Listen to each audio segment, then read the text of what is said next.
बेफोरखौ फरायथिनो थाखाय आं नुजाथिदों। गिबियावनो आं लाबाय सानसेयारि बड'लेण्ड इंखं। बेहाय दङ जे लाफिकुल इस्लामखौ बुथारग्रा 3 दायनिगिरिखौ CBIआ सिनायथि होबाय। एसे दिना सिनायथि होआखैमोन नै मैया सिनायथि होबाय 3 दायनिगिरि आरो 3बो बर' सेंग्रा। बिसोरनि मुङा दिंकुर, रुपेश्वर आरो सासेना माबा नामा बिना भद्रेश्वर बसुमतारी। दा एसे गोबाव हमनो हायाखैमोन ना मामोन खोन्थादोंमोन ना माबा आरो खायदा दंबावोमोन। मानोना बे बुथारनाय जाथाया 2017आवनो जादों। दा बिनि उनाव फैबाय निपक'आ राङा दैमानि बान्दोनि 4 नं दरजाखौ खेवनानै होनायाव लखिमपुर जिल्लायाव हालाय हाफाय दैबानायानो जाब्रथारबाय। माने गेट खुलिनाय लोगो लोगो सौ दैया फैयो आरो बान्दोनि दैया फैयो आरो लोमसावलाबायो। बे हालोद जादों। बेनिफ्राय 14 आगस्तनिफ्राय खुला जागोन इन्टार डिस्ट्रिक्ट हान्थिनाय। मा जायो बेखौ बुंस'नो हाया। दिनै बुंदोंब्लाबो 14 आगस्तनिफ्राय खुला जागोन होननानै बेखौ बारा बुंस'नो हाया। मानोना कर'नाया बारायफिनोब्ला 3थि दोहौआव बे जाफुङाबो जानो हागौ। जों आनान गसाइनाव आर'ज गाबो जाहाथे बे जाफुंनो हायो, कर'ना भाइरासआ लोरबां जाबोयो। बेनि उनाव जाबाय हिमन्त आरो मिज'रामनि जोरामथांगानि गेजेराव मिरु नखर मन्त्रि अमित शाह। बिसोरो अमित शाहआ हिमन्त बिश्व शर्मा आसामनि गिबि मन्त्रि, जोरामथांगा मिज'रामनि गिबि मन्त्रि बिसोरखौ लानानै रायलायदों। बेनिफ्राय जाबाय मा हिमन्त बिश्व शर्माया आसाम पुलिसखौ मिज'रामनि MPनि हेंथायै FIR होनायखौ बोखारनो बिथोन होदों। केसखौ बोखारलायनायनि थाखाय गोरोबथायाव फैदों। मिज'रामनाबो बोखारगोन आरो आसामनाबो बोखारगोन बेबादि। बेनिफ्राय मोनसे खेलानि रादाब बे जाबाय जे भारतनि आइजो हकी दोलोआ हकी टकिअ अलिम्पिकनि सेमिफाइनालाव सौहैबाय। भारतनि हिन्जावसाफोरनि हकी टीमा टकिअ अलिम्पिकनि सेमिफाइनालाव सौहैबाय। बेनिफ्राय PV सिन्धु आरो साइना नेहवाल मोनहा डेनमार्क अपेन बेडमिन्टन टुर्नामेन्टआव भारतनि हान्जाखौ दैदेनगोन। बेनिफ्राय जाबाय मा भारतनि आइजो हकी हान्जाया इंलेन्ड हान्जानि हेंथायै गेलेनाय आइजो हकी वर्ल्ड कापनि गिबि मेचखौ ड्र गेलेदोंमोन आरो मैयानियाव बिसोरो 1-0 देरहादों। बेखिनियानोसै इंखंनिफ्राय रादाबा। बेनिफ्राय जों थांसै अग्रदुत रादाब बिलाइयाव। बेहाय गोबां रादाब दङ। गिबियावनो जाबाय दिखर प्रथम डिजिटेल मुद्रा इरुपि।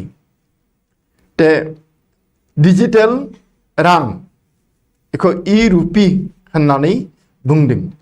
दा बेजों माबोरै मा खालामनो हागोन, बिनि बाहायनाया मा, फरायग्राफोरा सिंनि बाहागोखौ मोजाङै फरायोब्ला बा फरायजोबोब्ला बेखौ बुजिनो हागोन। बेनिफ्राय फाइनेলত प्रवेशर पथत कठिन जुजर अपेक्षा लाभलिनार सन्मुखत। फाइनेलाव सौहैनो लाभलिनाया जोबोद नाजानांगोन। मानो होनब्ला बिनि बेरेखायै जाय गेलेगोन बियो वर्ल्ड चेम्पियन।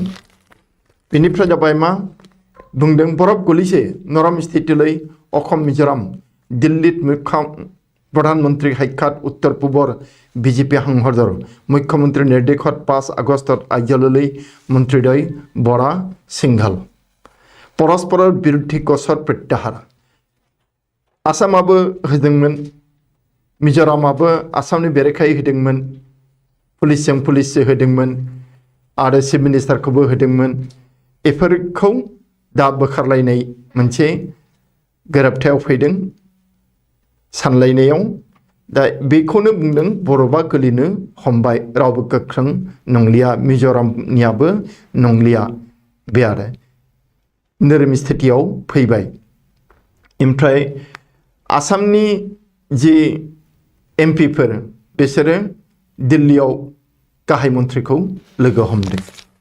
बेनिफ्राय जाबाय मा आकाखि पथेरे किशोरीक हरब्राहर सेस्ता धृत एक सासे आजिदुल होननाय सेंग्राया लखिमपुर आरो नगावनि सानै सिख्लाखौ हिन्जावसाखौ आरो सिख्लाद्राय नङा सिख्ला गिदिर नङा सिख्लासाखौ एर'प्लेनजों लांनोमोन गुवाहाटीनिफ्राय दिल्लीसिम। नाथाय सोरबा संगालिया बेखौ पुलिसनो खोन्थायो आरो बेखौ गुवाहाटी एयारपर्टआवनो हमनो हायो। रेलजों हाला बासजों हाला बे आरो दा माबाजों लांसै एर'प्लेनजों। दा बेसेबां खायदा गोरों बे बायगर मानसिफोरा। बेनिफ्राय दिसै भेलिर পৰা आतरिल অসম नागालेण्डर आरक्षी बाहिनी। दिसै भेलिनिफ्राय फारनैथिंबो नागालेण्डनाबो पुलिसा जायखारलांबाय आरो आसामनाबो जायखारबोबाय। बेहायबो होदों लाफिकलनि बुथारग्राफोरखौ लाफिकलर तीन हत्याकारिर फट' नाम ठिकाना प्रकाश सिबिआइ आरो जायफोर खोन्थानो हागोन बिसोरनि संदिन खोन्थानो हागोन बे मानसिफोरनो 2 लाख रां बान्था होनाय जागोन। बेनि उनाव जाबाय बरङाजुलि हत्राधिकार हब निरन्जन बर'। निरन्जन बर' होननाय सासे बर' फिसाया बरङाजुलि हत्रनि हत्राधिकार जासिगोन। खोनाफेरा नुफेरा दा माबायदि बेखौ खोन्थारोंला। सत्यप्रियर हत्राधिकार हरकृष्ण महन्तर श्रद्धांजलि ज्ञापन मुख्यमन्त्री हरमार। बेनिफ्राय 150टा लोकसभा समष्टि खामरि जन आशीर्बाद यात्रा बिजेपिया फैगौ 2024 आरो बिनि सिगां जे उफेरा बिसायख'थि बेखौ लैखो खालामनानै थांखि लानानै 150 माबायाव लोकसभा समष्टियाव बिसोरो गिदिंगोन बिजेपिया सारा भारतआवनो। बेनिफ्राय अलिम्पिकर सेमिफाइनालाव प्रवेशर इतिहास सृष्टि रानी बाहिनी रानी रामपाल दैदेनगिरि भारतनि हकी दोलोनि आइजो हकी दोलोनि सासे मोजां गेलेगिरि आरो दे मैया बिसोरो देरहाबाय। जोङो इंखंआवबो मोनदों बेखौ बे रादाबखौ। बेनिफ्राय जों फैदिनि मोनसे रादाबाव बे अग्रदूतनि बिलाइनिफ्राय बे जाबाय संकटत प्रधानमन्त्री इमरान सन्त्रासबादी आजाहारर ठिकाना सिनाक्त। इमरान खान पाकिस्ताननि गाहाय मन्त्रि बियो जोबोद नालाय सलाय खालामगासिनो गाज्रि खामानि मावगासिनो दङ। आफगानिस्तानावबो तालिबानफोरखौ मदद खालामस्रोदै आरो आफगानिस्ताननि जि तालिबान थिउरियाफोर बिसोरखौ मानसि मोजांसो होननानै बे बुंदों। ओजोंहाय सासे आजाहार होननाय थिउरिया जाय भारतनि बेरेखायै नांबाय थायो बिनि ठिकानाखौबो बे थगायदोंमोन नाथाय दा मोनबाय ओंखारबाय। बेनिफ्राय जाबाय मा भारतर बिरोधिता सत्त्वेও गिलगिट बाल्टिस्तानाव अस्थायी प्रदेशर स्वीकृति দিব पाकिस्ताने। बे इमराननिनो गाज्रि खामानि जे गिलगिट आरो बाल्टिस्ताना भारतनि सिङावनो नाथाय दा दाखालि मोनसे माबा बिसायख'थि जालांबाय पकआव पाकिस्तानाव गबाय काश्मीराव आरो बिनि उनाव दा नैबेखौ खालामदों जे गिलगिट बाल्टिस्तानखौ बियो दसेनि थाखायबाबो हादोरसानि सिनायथि होगोन बा सार्टिफिकेट होगोन। बे गाज्रि जादों। बे गाज्रि भारतनि थाखाय खहा गोनां। बेनिफ्राय जाबाय मा যাবজ্জীবন কারাদণ্ড প্রাপ্ত 63 বন্দীক মুক্তি দিব পশ্চিমবঙ্গ সরকারে। সোনাত বঙ্ग सरकारा 63 যাবজ্জীবন जि जेल जानांनाय मानसिफोर बिसोरखौ उदांस्रि होनो थांखि लादों। हंकंआव एबार गणतंत्र समर्थक गायक ग्रेप्तार।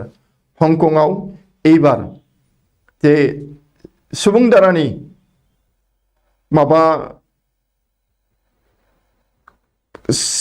सापर्टार जे रोजाबगिरि बेखौ एरेस्ट खालामदों। केलिफर्निया हेलिकप्टार दुर्घटना निहत 4 जन। केलिफर्नियायाव हेलिकप्टार जाब्रबथाय जादों आरो बेहाय 7 थैदों।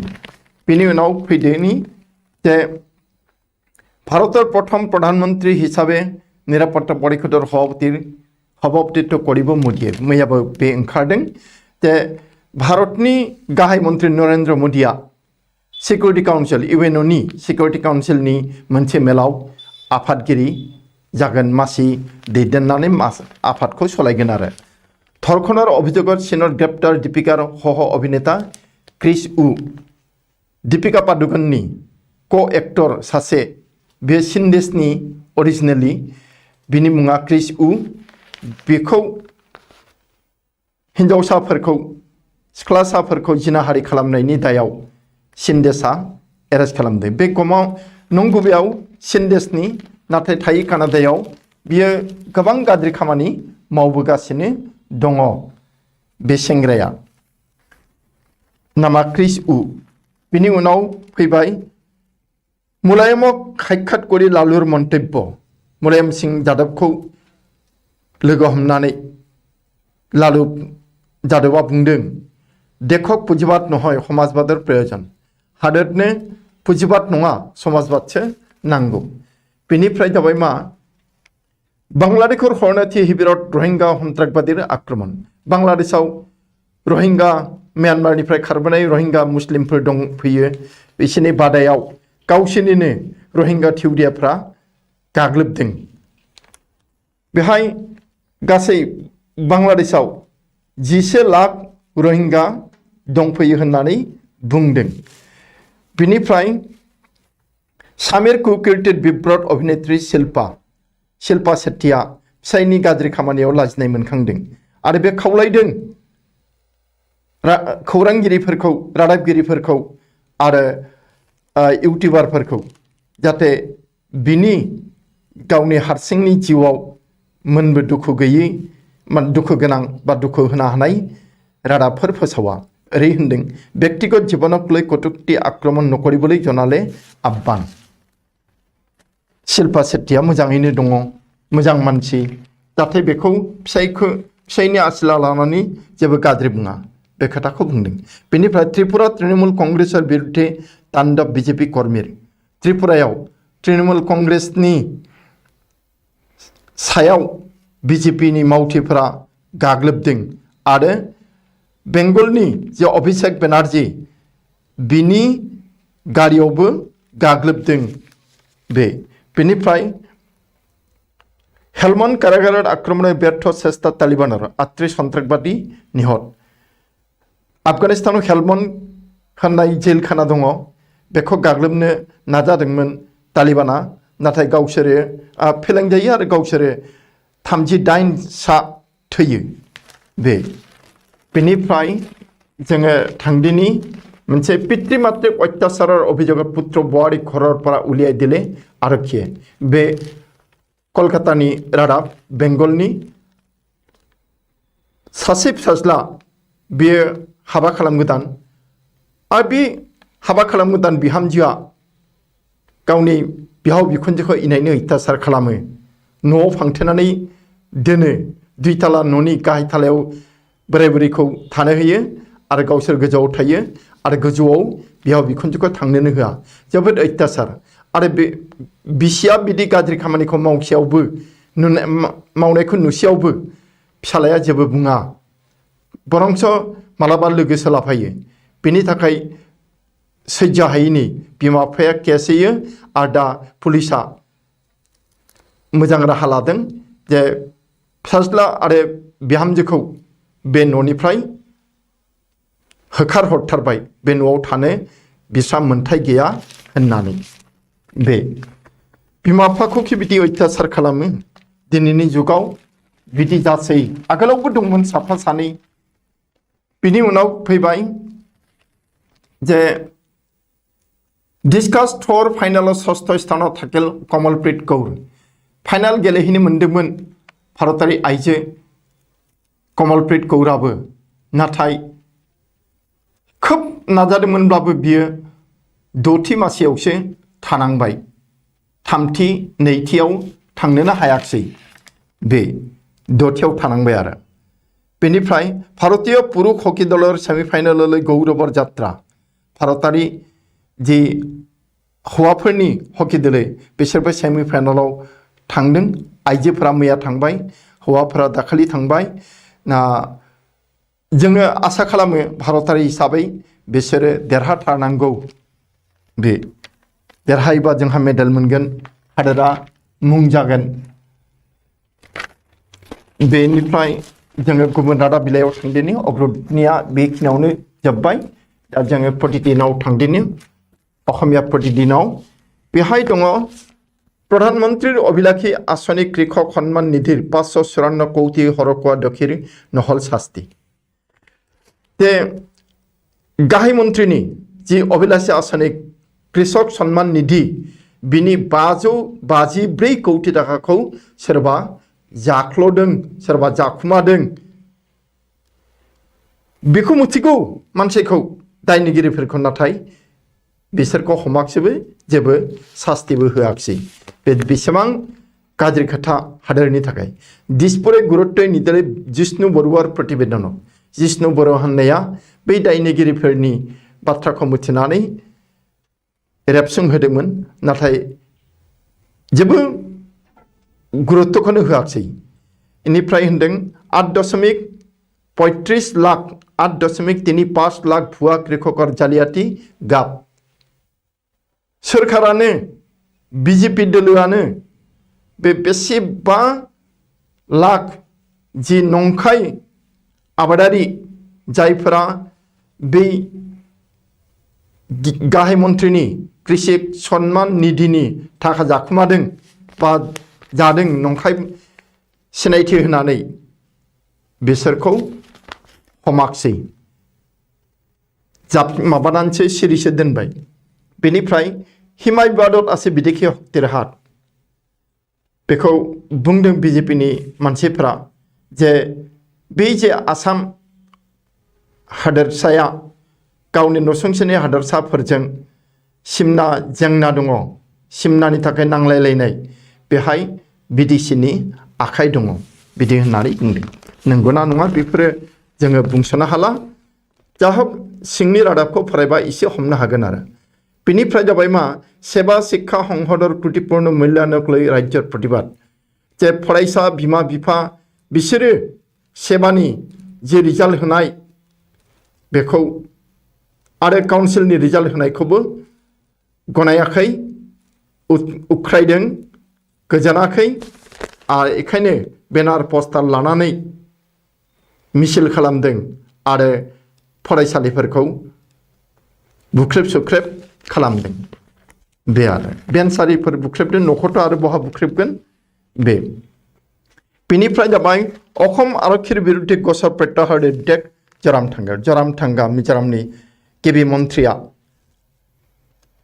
मिजोरामनि पुलिसखौ आसाम पुलिसनि बेरेखायै जि केस होनाय बेखौ बोखारनो थाखाय बिथोन होदों बेनिफ्राय जाबाय परिस्थिति ভাল হলে 16 আগস্টৰ পৰা আন্তঃজিলা যাতায়াত खुलिब मुख्यमंत्री हिमंत बिश्व शर्मा बुंदों परिस्थितिया मोजां जायोब्ला 16 आगस्टनिफ्राय इंटर डिस्ट्रिक्ट थांलाय फैलाय खुलिफिनगोन इदि होननानै नाथाय परिस्थितिया मोजां जाब्लासो होनखादों दा जुदि मोजां जायाब्ला होमबा खुलिनाय नङा आरो बेनिफ्राय जाबाय मा नागालेण्डरे करा चुक्ति ऐतिहासिक भुल आइखा दल संगठन नागालेण्डजों जि चुक्ति जाबाय दिसै भेलियाव बेखौ गोबां दल संगठना जारिमिनारि गोरोन्थि होननानै बुंदों दिसै भेलिर পৰা आरक्षी प्रत्याहार हल उच्छल নহल नगार्ड बेदखल पुलिसासो जायखारलांबाय नाथाय नागाया जे दखल खालामनानै थादों बिसोरनि न' बां बेफोरखौ जेबो खालामाखिसै आसामा बा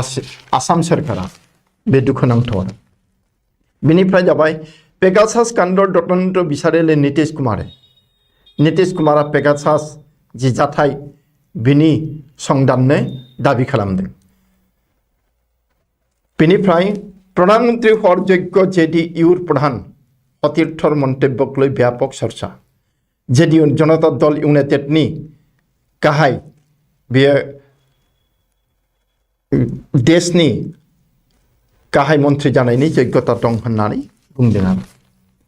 बेनिफ्राय नैबेहाय मोनसे रादाब दङ राज्यत दूरसंযোগ ग्राहकर संख्या राज्यत दूरसंযোগ ग्राहकर संख्या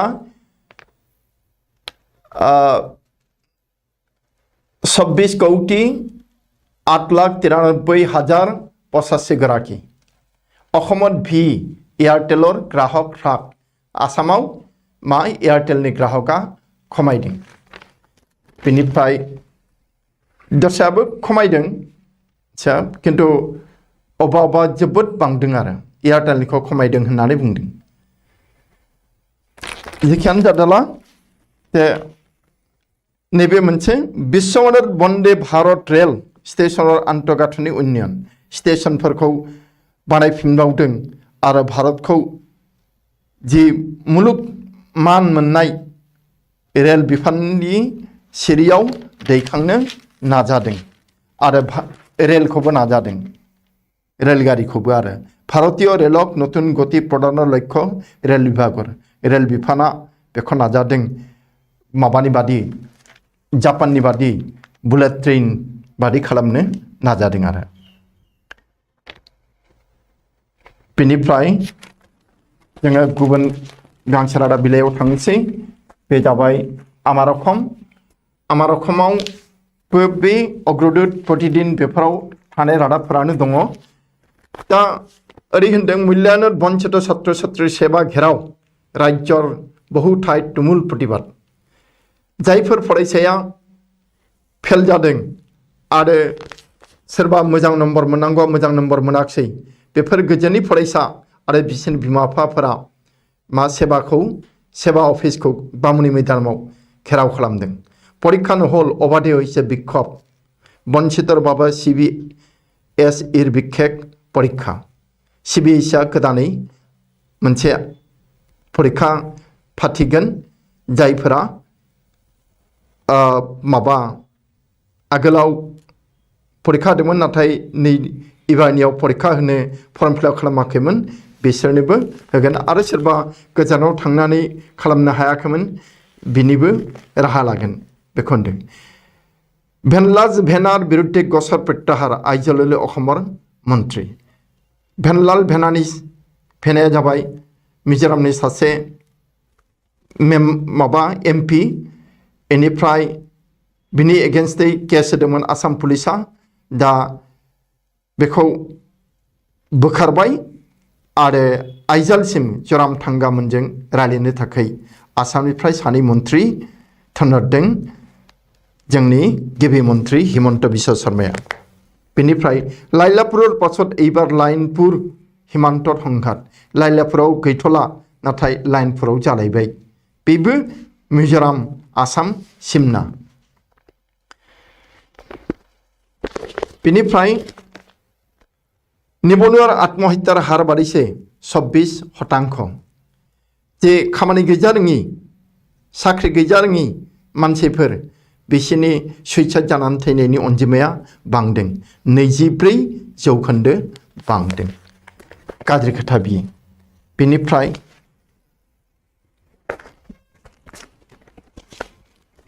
मोनसे रादाब धुबुरी सोरां गधन हरबराकारि गुलि चालना।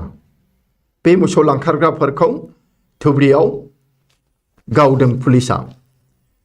बेनिफ्राय जाबाय हदायत ब्राउन सुगार हह तिनि ड्राग माफिया आटक। सामफ्रामबो हमगासिनो हमनाया ड्राग माफियाफोरखौ मैया आरो हदायाव हमबावदों 3। बेनिफ्राय जोङो गुबुन गांसे रादाब बिलाइयाव थांसै। बे जाबाय नियमिया बार्ता। बेहाय दङ रादाबा हिमान्तर हिंसार सुযোগ ল'ব देश বিৰোধীয়ে। অসম মিজোৰামৰ সীমা বিবাদক লৈ प्रधानमंत्री मोदीर आकांक्षा। जोंनि गाहाय मन्त्रि नरेन्द्र मोदीया गिदों जे भारतनि मोननै रायजोनि मोनथाम रायजोनि गेजेराव नांलाय खमलाय जाबाय थागोन आरो बेखौ खाबु लागोन बिदेशि हादोरा भारतनि सुथुर हादोरा बे आरो जेरै चीन देश पाकिस्तान बिसोर सुबिदा लानो हागौ बेखौ बुंदों। बेनिफ्राय म्यानमारर रिखारर परा मिजोरामर सामफाय हय बराकेरे बांलादेशलै जाय याबा होननाय मोनसे निसा जातीय टेब्लेट बेयो म्यानमारनिफ्राय फैयो। म्यानमारनि रिखार जानानै मिजोरामाव हाबो आरो मिजोरामनिफ्राय सामफाय जानानै बराकआव हाबो आरो बराकनिफ्राय बांलादेशआव थाङो। बेसेबां गेद्दा गेद्दि लामा। बेनिफ्राय प्रथम पर्यायत बेटालियनत 15,000 नियुक्ति अजन्ता नेउगा बुंदों शीघ्रे आरम्भ हब 1 लाख पदत नियोग प्रक्रिया गिबियावनो 1 लाख जि साख्रि होनाय खामानि बे जागोन आरो माबायाव बेटालियनाव आगोल 15,000 होग्रोगोन। बेनिफ्राय 1 सेप्टेम्बर परा खुलिब दशम द्वादश स्नातक चुड़ान्त बर्खर श्रेणी दा बै फाइनाल इयारफोराल' जुरिगोन 1 सेप्टेम्बरनिफ्राय क्लास 10 क्लास 12 आरो डिग्री बेफोरो।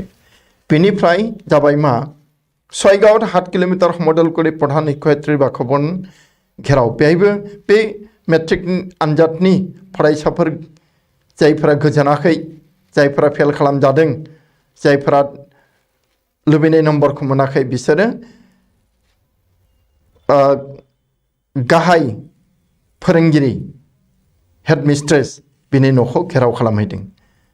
बिनिफ्राय होनदों मा दरजा आरिखौबो सिफायदों बिदि होनदों आरो। इनिफ्राय कृषक सभार प्रतिबादत उत्तल राज्य CPIMनि कृषक सभा दोलोआ बे आफादा बिराद आन्दलन खालामदों होसिख्रावदों लामा लामा मिছিল खालामनानै। बेखिनियानोसै नियमिया बार्तानिफ्राय। बेनिफ्राय जों थांदिनि गुबुन गांसे रादाब बिलाइ जाय बांला रादाब बिलाइ जुग संख बेहाय दङ अशान्तिर पर सद्भाव 2 मुख्यमन्त्री परस्परेर बिरुद्धे मामला प्रत्याहार। आसामनि गिबि मन्त्री हिमन्त बिश्व शर्मा मिजोरामनि गिबि मन्त्री जोरामथांगा बिसोरो सानैबो रुइलायबाय सावरायलायबाय आरो केसफोरखौ बोखारलायबाय बे आरो दा अशान्तिनि उनाव शान्तिनि लामायाव फैगासिनो दङ। बेहाय होनदों हकिर शेष सारे भारतेर मेयरा जि दल मोनब्रै थाहैबाय आइजो हकि दोलोआव बेहाय 4 नम्बराव माने बे दोलो मोनब्रैनि गेजेराव भारतआबो दंसै आरो भारतनि आइजो हकि दोलोआबो।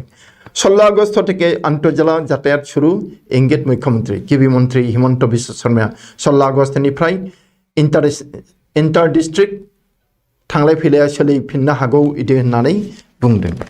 जे मोनसे रादाब दंबावो 1.5 बोसोर उन्नयনের सरकार त्रिपुराय चैलेंज अभिषेकेर सांसदर गारिते हामला।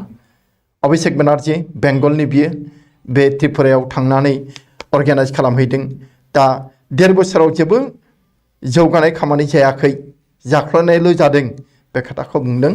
दा अभिषेक बेनार्जीनि बिदि बुंनाय आरनायाव बिनि गारिखौबो हामला खालामदों त्रिपुरानि बिजेपि मावथिफोरा बिजेपि सोद्रोमाफोरा।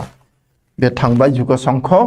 बेनिफ्राय दा जों फैदिनि गुबुन रादाब असमिया खबर होननायाव बेहायबो बै प्रतिदिन अग्रदूत बेफ्राव थानाय रादाबानो दङ।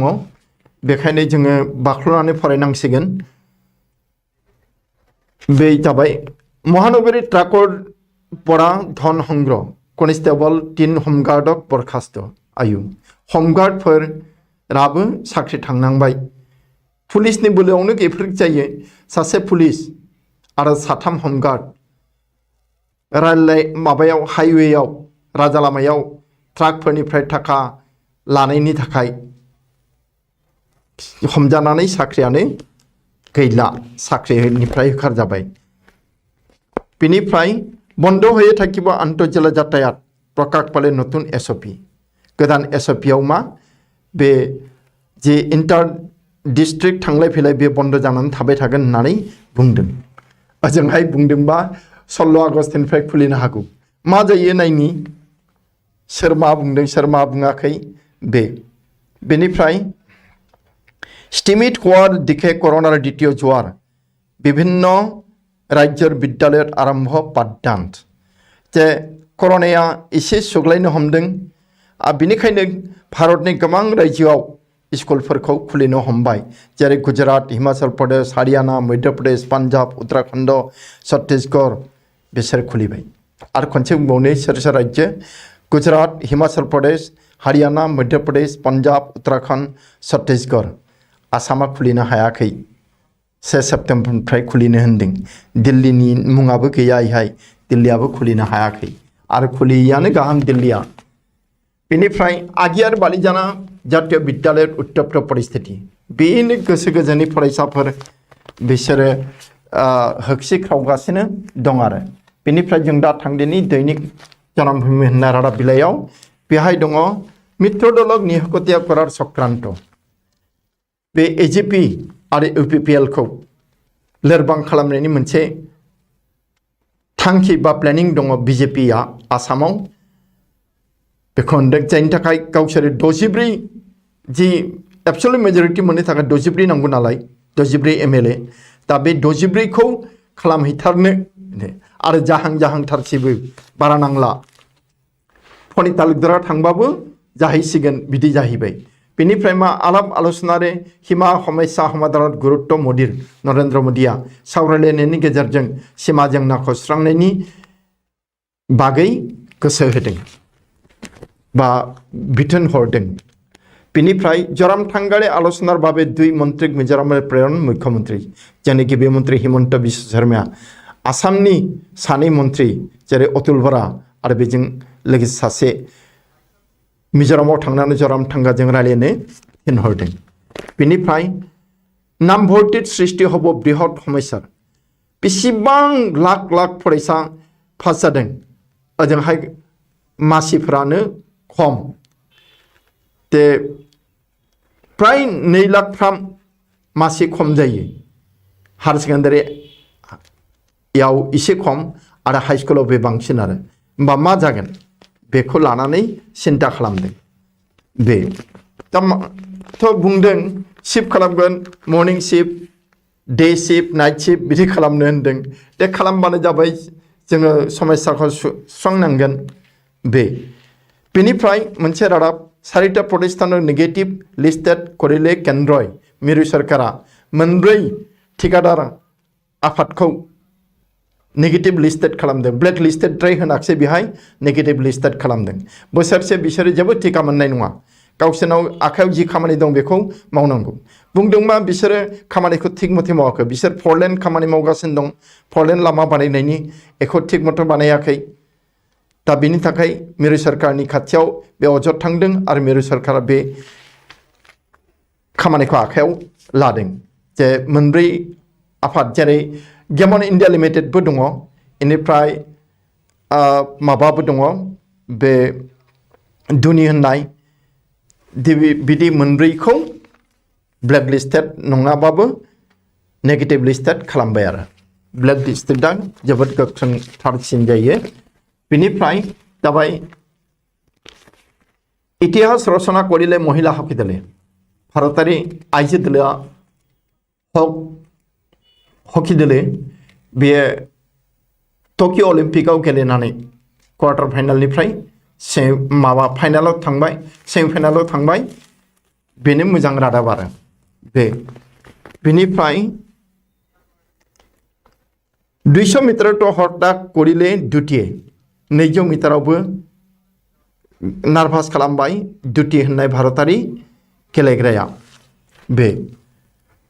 प्रथम टेस्ट खेलिब नवारिब मायंका गिबि टेस्टखौ गेलेनो हानाय नङा होननानै बुंदों हाई जाम्पआव 2 जनलै हनर पदक हाई जाम्पआव 2 सनानि मेडेल होनांबाय माने रावबो रावनि गेजेन नङा जाहैदों बिसोर 2 बे आरो जे बेखिनियानोसै दैनिक जन्मभूमिनिफ्राय दा जों थांदिनि जोबथा रादाब बिलाइ बे दैनिक अखमाव बेहाय मोजां रादाब दङ जे टकिअ उज्जीवित भारतीय हकी आइजोआनो जाथों हौवाफोरनियानो जाथों हकी दोलोआ भारतनि मानसिफोरनि मोखाङाव मिनिनाय लाबोदों।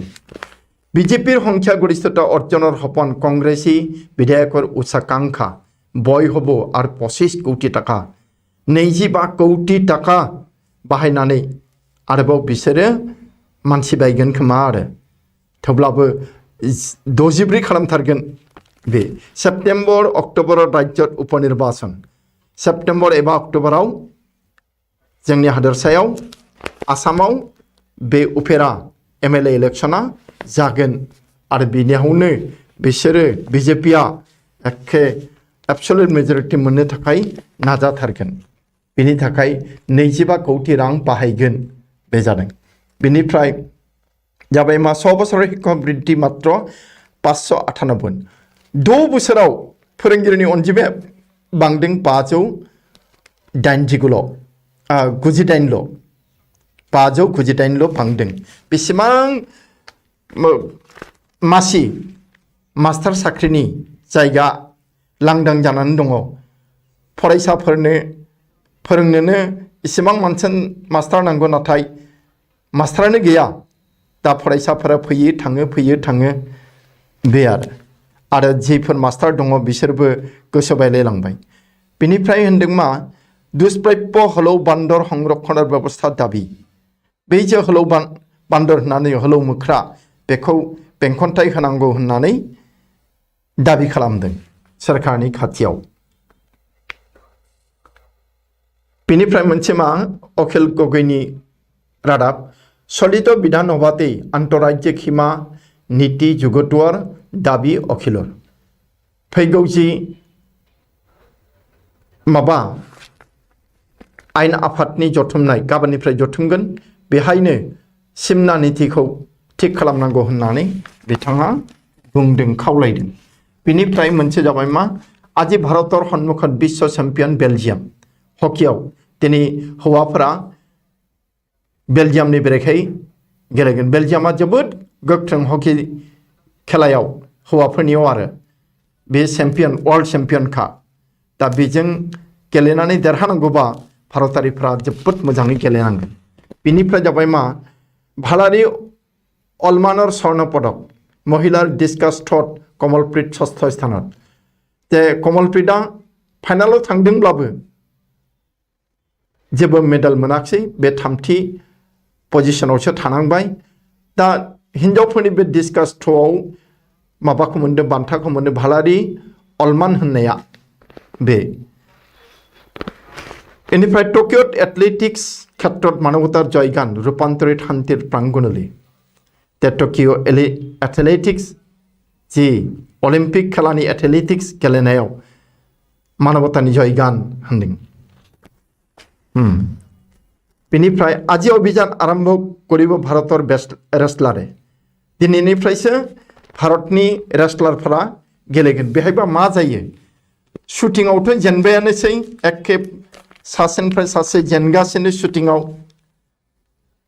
बिनिफ्राय टकिअ रंगिन बरखुन देखाबाखैलै नतुन प्रत्याह্বান गाज्रि बियो बे एसे ट्रेन जे जायो बिदिबो जानो हागौ आरो।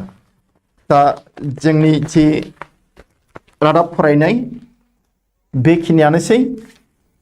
जोङो गांनै रादाबखौ फरायाखिसै। दा जोबथारनायाव आंनि गोरबो सिंनिफ्राय जि मोजां मोननाय सिबिनाय आरो हामलायनायखौ आरो खुलुमनायखौ बावनानै आंनि दिनैनि हाबाफारिखौ एसेयावनो फोजोबबाय।